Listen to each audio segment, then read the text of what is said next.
Today's posting is inspired, fueled no less, by this amazing book, in my opinion, Stealing Fire by Jamie Wheel and Stephen Kotler.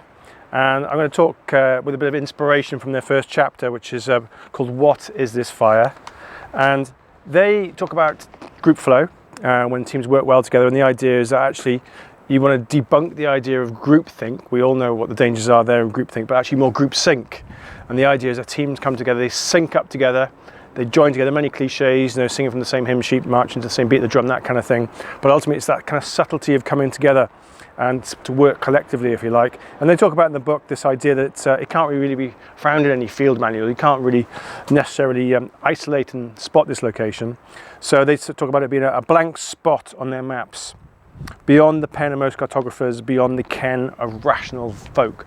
So when you're in a group environment, when do you sync together? When do you notice it? Hang on a second, it's not like a flick of a switch, but if you can start to work together, some of the things talk about, like group synchronization, the kind of choreography almost, the subconscious that gives you that advantage is that coming together.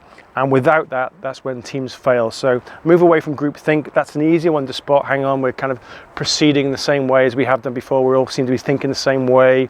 You know, where it's a meeting environment, the agenda is the same, it's a bit stale. And actually, how can you sync together and what can you do to work on that?